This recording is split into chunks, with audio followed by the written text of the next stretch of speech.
introduce our speaker, Ambassador Joseph. I've worked many years with Ambassador Joseph, and it's always been a great honor working with this man.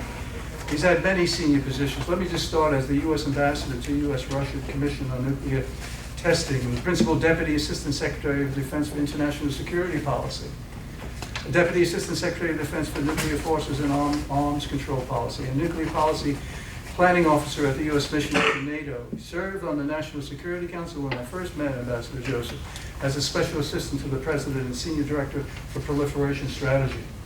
But what a great job. I worked hand in glove, and this man, his work and what he did working with President George W. Bush was just amazing. But he was running the proliferation strategy, counterproliferation, Homeland Defense. At the State Department, where I worked with Ambassador Joseph was under Secretary of State for Arms Control and International Security, has a PhD from Columbia University, where he taught, and is currently a senior scholar with the National Institute for Public Policy. This is a great American. Ambassador Joseph.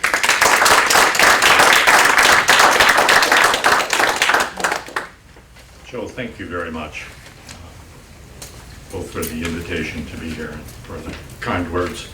Joe and I do go back a good number of years. We've worked together on a number of different, very challenging proliferation-related issues. He's an incredibly accomplished professional who's made an enormous contribution. So, Joe, thank you for that as well. Also, I want to give a shout out to my colleague Tom Sinkin. Tom and I have worked together. I think he normally was working for me, but I never really knew whether I was working for him or Tom was working for me. But Tom is another truly exemplary professional who, throughout his foreign service career, has made incredible contributions to our national security. So, Tom, thank you. It is a pleasure to be here. I have been asked to talk about the Libyan experience, countering WMD. I did write a short book on this, a case study on this that came out in 2009. It's not well known, and I think if everyone in this room bought a copy, it would double my sales. But it does lay out the chronology and the lessons learned and the motivations of the Libyans for giving up their WMD programs. First and foremost, this was an intelligence success story. And I think, as I walk through this, keep that in your minds. This was a success story on the intelligence side that was made possible by our intervention in Iraq, which was based on what many consider to be an incredible intelligence failure. So there is that relationship, and I would again ask you to keep that in mind as I walk through this. Let me just start with the chronology. Sometimes it's good to have the facts before you. In March of 2003, Saif Gaddafi, who is posing as a graduate student at the London School of Economics, one of my former alma maters, working on his PhD. He'd been working on it a good number of years, but living the London lifestyle to the fullest. He approaches a friend of his who happens to be a British agent. He knows he's a British agent. It's pretty much open. But he tells the British agent that Libya would like to clear the air. That was the expression that he used. He'd like to clear the air about rumors that they have a WMD program. March of 2003. What's happening over in the region? Well, we're flowing hundreds of thousands of forces to enforce UN Security Council resolutions on Iraq WMD. But Libya wants to clear the air, he said. So with the United States.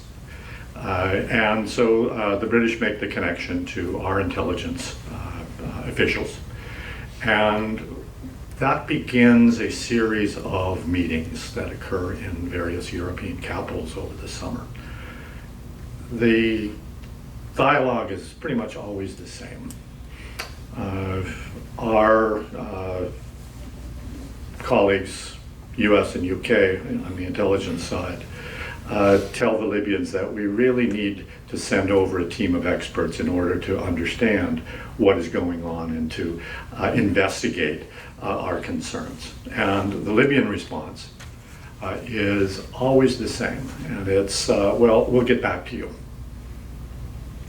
In August, they meet and make progress in the sense that they say, well, our next meeting will be in Tripoli, and there's a commitment to see Colonel Gaddafi. Things start to change significantly right after the meeting with Gaddafi. In that meeting, Gaddafi says, well, in principle, you can send your experts over, but you know, just talk to my people about making the arrangements. A few days later, that changes. Because a few days earlier, we interdicted the ship, the BBC China, which was carrying literally thousands of centrifuge parts that were made by the AQCON network in Malaysia. And the US and UK, and this is a joint US-UK intelligence success story, together had penetrated the network in many different ways, thoroughly penetrated the network, and had actionable intelligence that actually designated which of these shipping containers on the BBC China had the centrifuges on. And so the decision is made to do the interdiction. We've been watching the AQCON network for a number of years, actually, watching it get bolder and bolder and expand. But the decision was now made both to interdict the ship and to take down the AQCON network. Here's, again, another sort of interesting parallel and an intersection of different actions, but I think critically important to the outcome. So the ship is a German vessel. We've just established the Proliferation Security Initiative, and I'll come back to that. So we call the Germans, and they say, we'll divert the ship. Where do you want it to go? We're members of PSI. We call the Italians and say, can we bring the ship into your port? They say, you know, we've just joined PSI, bring them in. No sort of hesitation, very proactive response on both the German and the Italian side. We unload the shipping containers, we take some photographs, and now we present them to the Libyans, back to Tripoli. The Libyans knew immediately that we had the goods on. And we get an immediate response about, okay, now you can send your people in. Again, sort of no accident, I mean, in terms of cause and effect here. So we send a team in. It's a joint US-UK team, small team of experts in missiles, nuke, chem, and bio. And they spend 10, 12 days in October. The response is very cautious on the part of most of the Libyans that are interviewed. Naturally, there's the minder that's accompanying the US and UK investigators.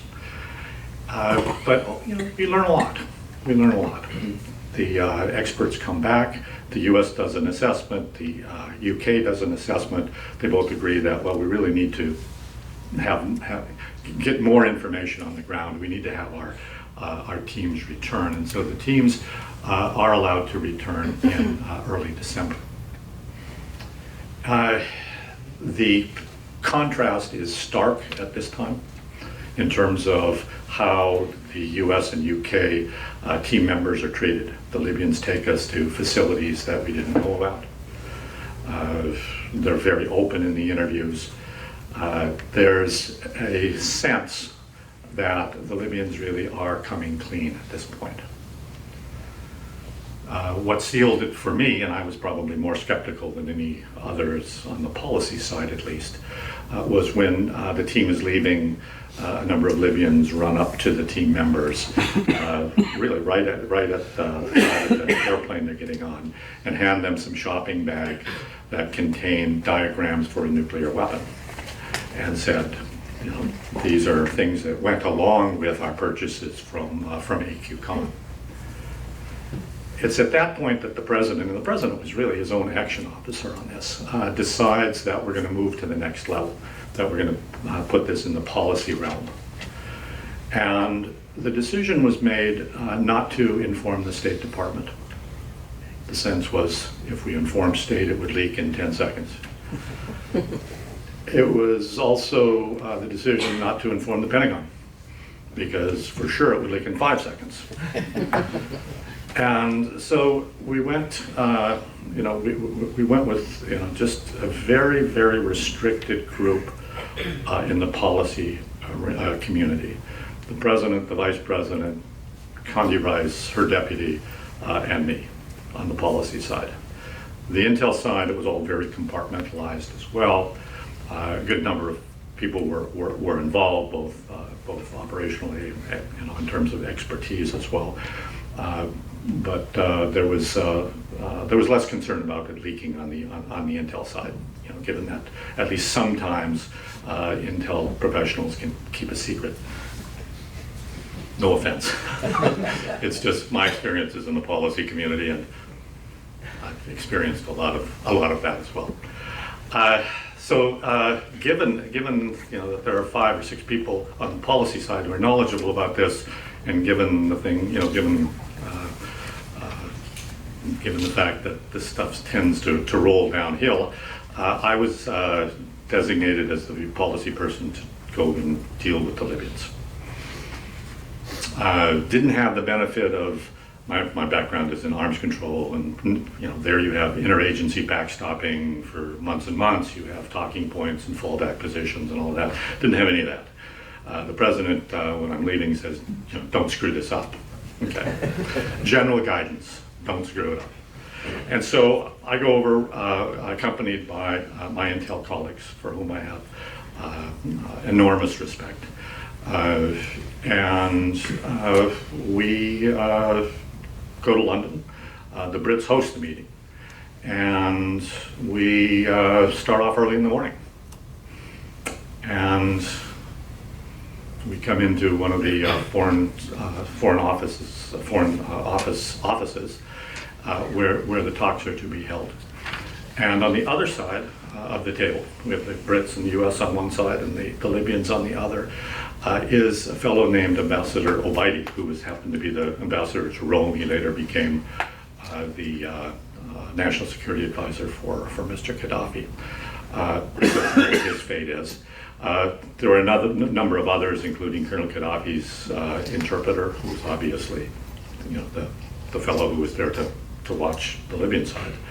And there was Musa Kusa, who was the head of their external intelligence. Very interesting guy. A guy who had gone to school in Michigan. I had 2 daughters who were born there, so they were dual citizens. Former college professor, very conceptual, very urbane.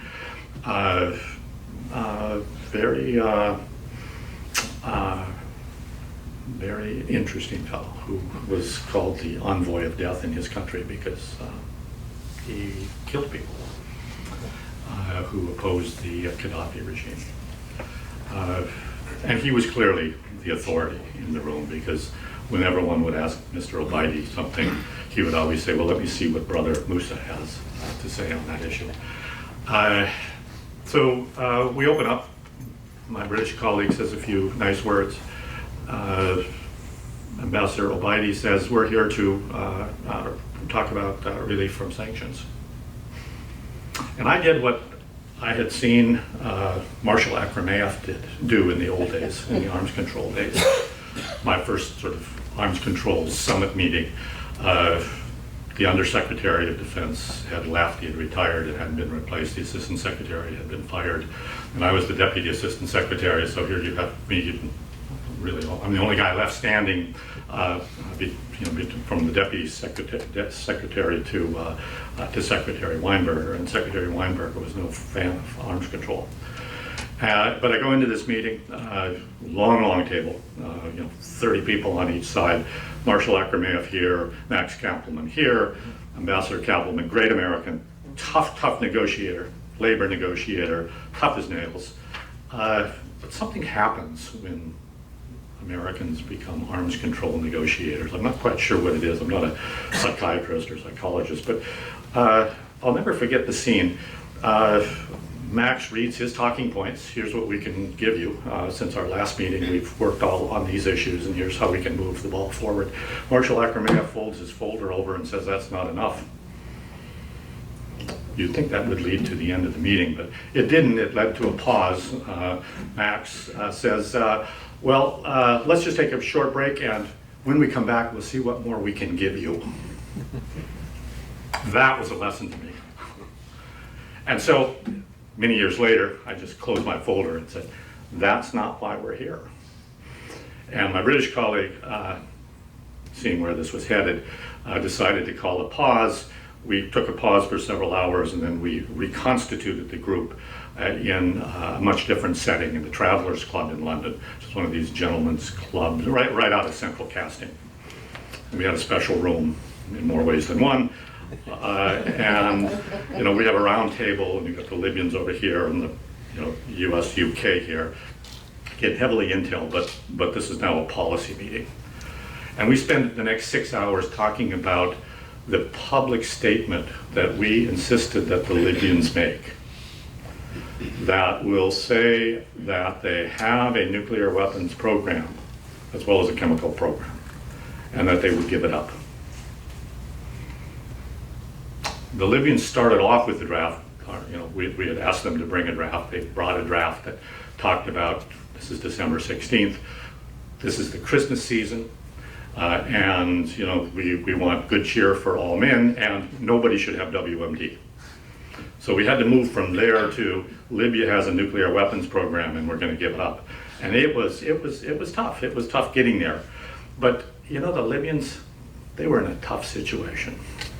3 days before this meeting, Saddam had been lifted from the spider hole. And I don't know, some of you will remember the images that were blasted all over the international media for many days. And it was certain, it was absolutely certain that Colonel Gaddafi did not want to be that guy in the spider hole. And they also thought that what we were doing was we were trying to capture them, trick them. That as soon as they made a public announcement that they had a nuclear weapons program, boy, they were going to get hit hard. So they were damned if they do, they were damned if they don't. They had to have an agreement, but they really didn't want to do this. At the end of the day, we got the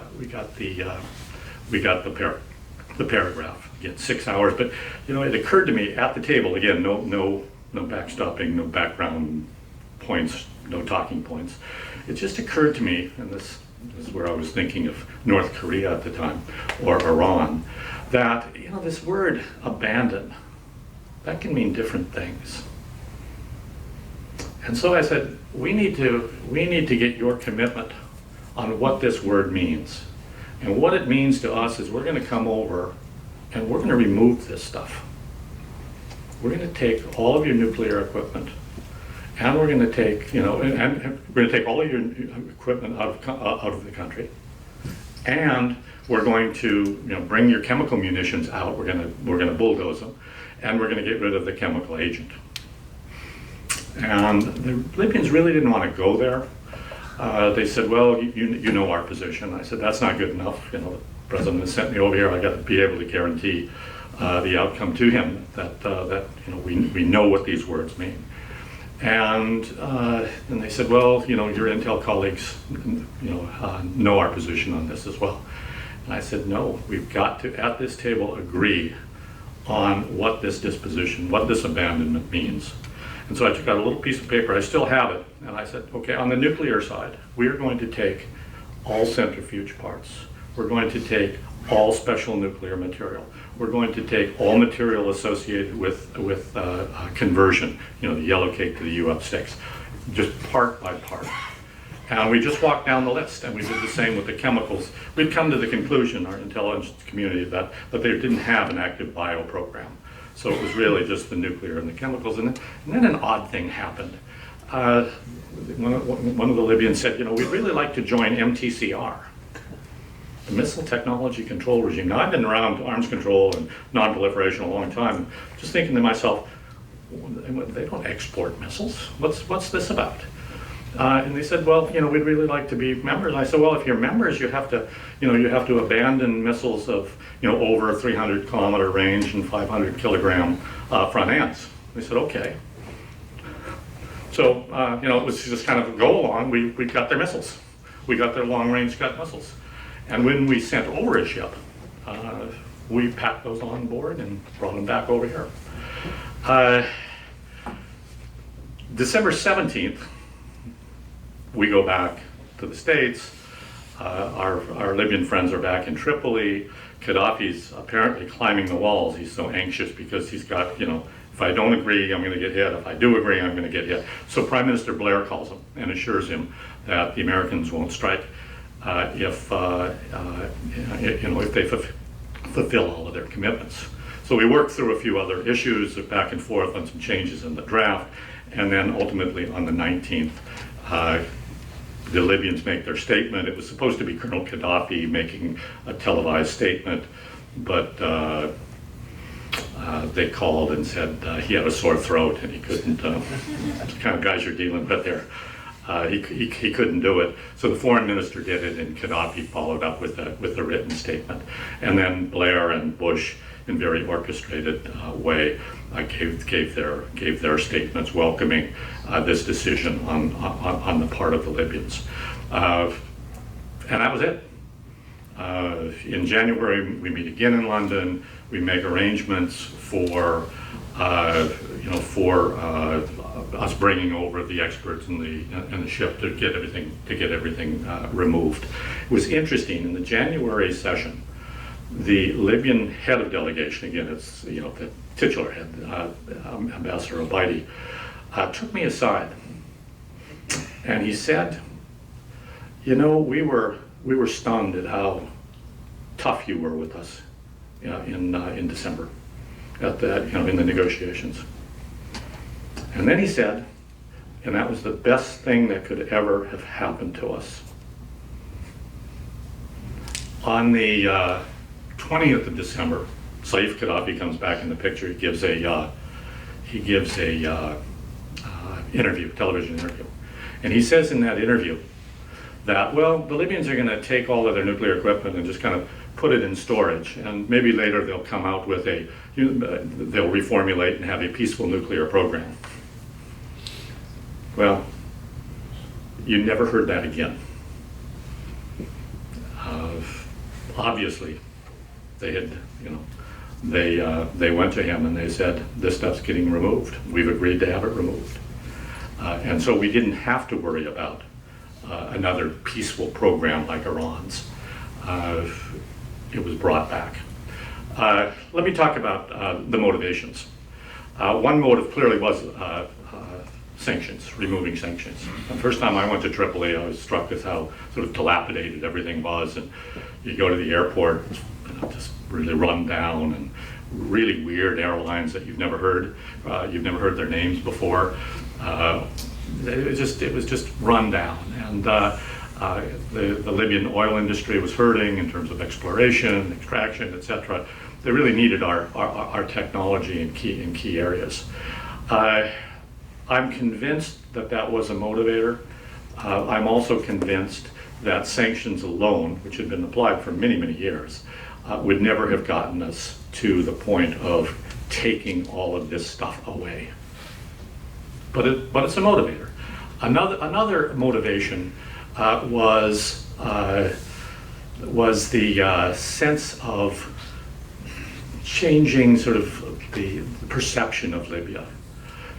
Libya was kind of seen as sort of the clown prince of the region. And nothing seemed to work. Pan-Arabism hadn't worked for them. Pan-Africanism hadn't really worked for them very well. They wanted to be more normal. Now that's kind of hard to fit that sort of motivation in with anyone's image of Colonel Gaddafi, but I think there was this sense of legacy. There was this sense that they wanted to move beyond this, and clearly this was coming from his sons, particularly Saif, but probably others as well as others in the country. They wanted to be more normal, and that was a factor. A third one that kind of surprised me, it shouldn't have, given the situation in Libya, but it was the desire to work with the United States on combating Islamic extremism, counterterrorism. The Libyan government felt, as a secular government, that they were targets of Islamic fundamentalism, and who better to work with after 9/11 than the United States. And in fact, we did establish that relationship, and it developed in a very positive way. I remember Musa Kusa asking me to come out to his facility one evening, and we spent a couple hours together with him talking, maybe an hour and 55 minutes at the time, about sort of working together, but also sort of U.S. policy and the concerns about U.S. policy, particularly if U.S. policy were to support the Muslim Brotherhood. And, well, let me just say he was pretty perceptive in terms of his thinking at the time. The fourth motivation has to do with the program itself, the nuclear weapons program itself. As I said, with the BBC's China, we now start to take down the AQCON network. The AQCON network was the lifeline for this program. And so they couldn't continue the program effectively. But also, with the revelation that they had a WMD program and a nuclear program, with sort of the revelations that came with the takedown of the AQCON network, the Libyans once again felt very vulnerable to attack. Okay? They still didn't quite believe that we weren't doing all of this to attack them. I mean, when President Reagan sent I think it was the 111s over in response to the disco bombing in Berlin in the 80s, that had a real effect on them. And that relates to what I think is clearly the primary motivation, and that was not to be on the target list, not to be number 2 on the target list. Not that they were. I remember no discussions anywhere, from an NSC perspective, in any of the agencies that I work with, that was actually considering a strike on Libya. It just wasn't part of the discussion as far as I know. But the Libyans convinced themselves that they were next on the target list. Gaddafi said this over and over. He said it before. Before they agreed formally to take this out, to allow us to take their program out. He said it afterwards. He was very public about that. He said, I don't want Libya to be Iraq. I don't want to be Saddam Hussein. I want to avoid that fate. And clearly, it was that more than anything else explains the outcome. Now let me just very briefly touch on sort of lessons learned, and this is the sort of purpose that I wrote this book. One lesson learned was the need to be, and as you think about sort of these lessons learned, think about sort of Iran, North Korea, as well as Libya. They're all different, okay? They're all different. They're all unique in many different ways. Some lessons, I think, apply across the board, others don't, okay? One that does apply across the board is the need to be perceived as serious, being serious about non and counterproliferation. There's no question in 2003 that the United States was seen as serious about counterproliferation. And it wasn't just Iraq, it was a series of initiatives that we had taken. It was PSI, it was the G8 Global Initiative. It was a number of different initiatives, international initiatives, as well as things that we were doing domestically. In terms of getting out of the ABM treaty and deploying missile defenses against rogue-type countries, proliferant-type countries, it was clear that we were seen as serious. Second lesson is the need to have a strategy. We actually had a strategy to deal with combating WMD. For the first time, we had a national strategy, which was published in December of 2002. It was a strategy that went well beyond the policy guidance of the previous administration, which was based on prevention.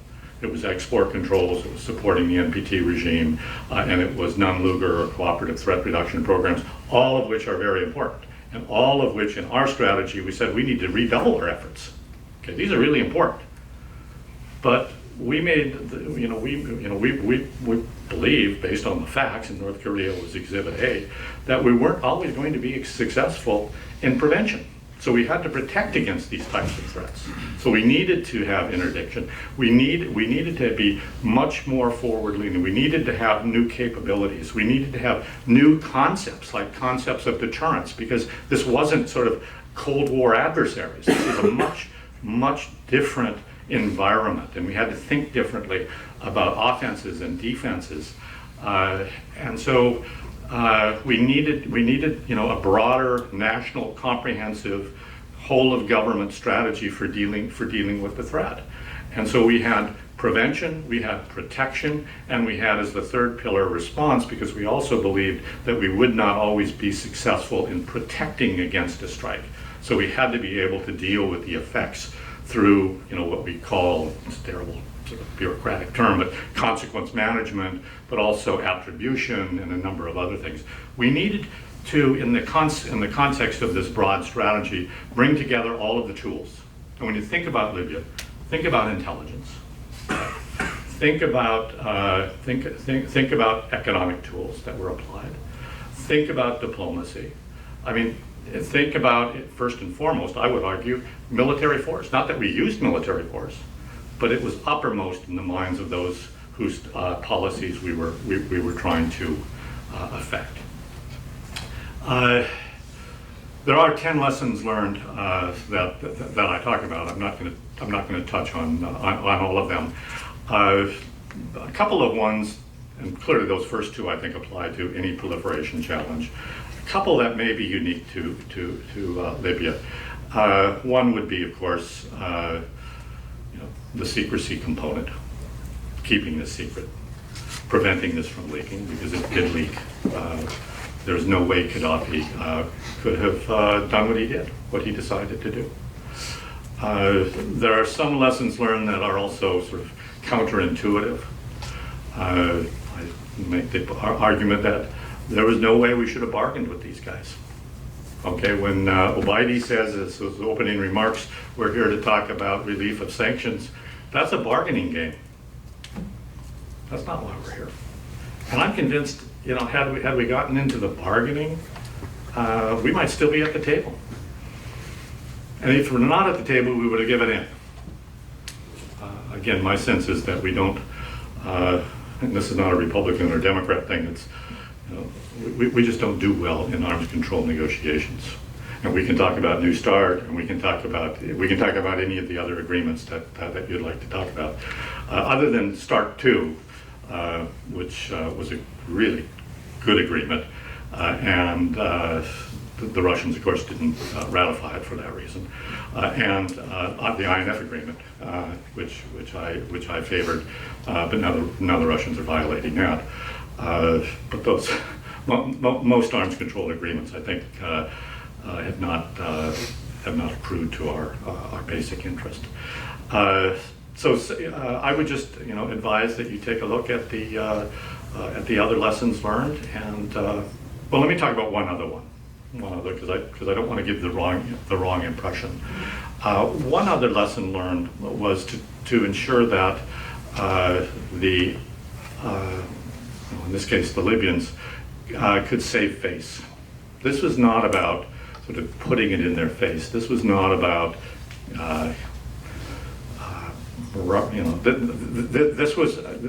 this for the president was a way to establish a second path for proliferators to take.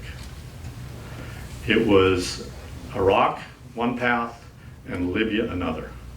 That is, if you agreed to give these up, and you did so peacefully, and you did so in a definitive manner, we would actually not only be willing to, we would be willing to help the Libyan people, as President Bush said in his announcement. And in fact, we did reward Libya. They always complained that they got a bad deal, that they spent $100 million or $200 million on this program and didn't get anything in return. But we did relieve sanctions after they stopped their support for terrorism. There were a few minor things we had to clear up with them about not sponsoring assassination attempts on Saudi princes and things like this. But again, it's the Libyans, so you got to work through it. But we did, and we did provide access commercially to key technologies. The Libyans did benefit politically and economically from this arrangement. But the idea was to have a second path, to have an example. So the United States doesn't have to go to war every time we confront a proliferator. But it wasn't through a phony type of agreement, in my view, such as the Iran agreement. It was through a real sort of an agreement that actually dealt with the threat, and based on that, we could have a second path. But I'm going to stop so we can have some Q&A, and if you're interested in the other lessons learned, buy the book.